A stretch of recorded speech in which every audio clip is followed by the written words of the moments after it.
नमस्कार मित्रों, मैं पंडित अखिल शुक्ल ACF फॉरेस्ट आपको ये छोटा सा पौधा देख रहे हैं आप। ये देखिए, इसमें ये छोटा सा पुष्प लगा हुआ है।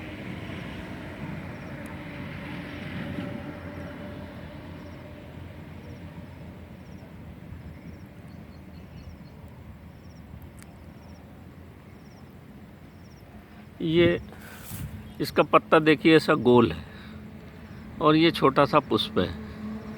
ये साल पड़नी का पौधा है। साल पड़नी इसलिए इसको बोलते हैं कि इसमें जो पत्ता है, ये जो दिख रहा है, इस साल के पत्ते के समान है, इसलिए ये साल पड़नी है।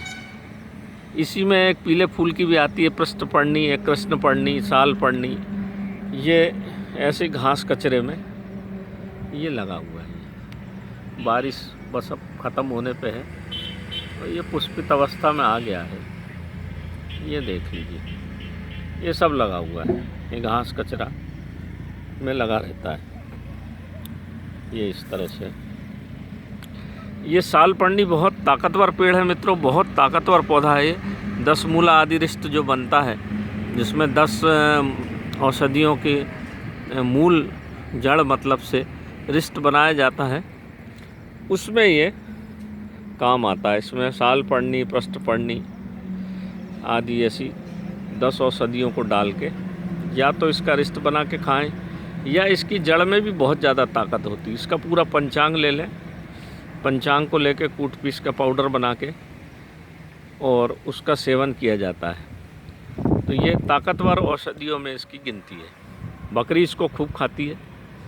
ये देखिए यहाँ लगा हुआ है इस तरह से, और ये ऐसा घास कचरे में ये ऐसा उगता है। इसको इस समय इकट्ठा कर लेना चाहिए और इकट्ठा करने के बाद इसको कूट पीस के पाउडर बना के और उसका उपयोग औषधि कार्य में करना चाहिए।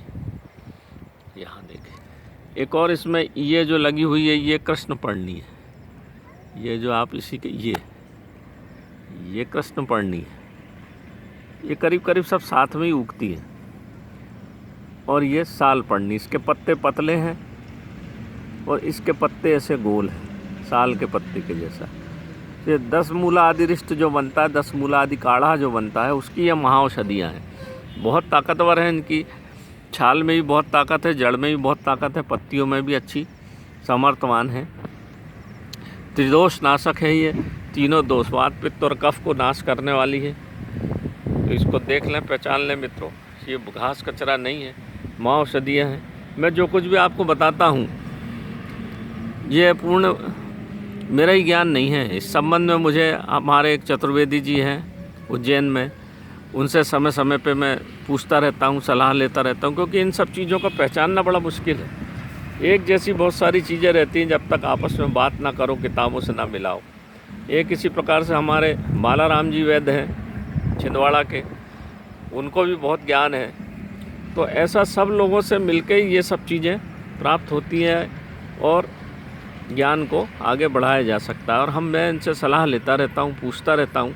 ये कोई मेरा अकेले का ज्ञान नहीं है, मुझे जो कुछ थोड़ा बहुत मालूम है, इसके अलावा भी दूसरों से सब पूछना पड़ता है, तब जाके चीज़ें ठीक से हो पाती हैं, निकल पाती हैं। तो यहाँ मित्रों ये दिखा आपको, हमारे चतुर्वेदी जी भी बहुत ज्ञानी, बहुत सारी जड़ी बूटियों को पहचानते हैं।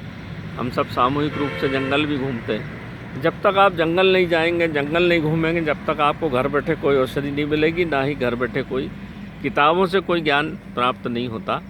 क्योंकि किताब अलग है और जड़ी बूटियों को पहचानना मौके पे अलग है। तो यहाँ ये दिखा मित्रों, तो मैंने आपको अवगत करा दिया।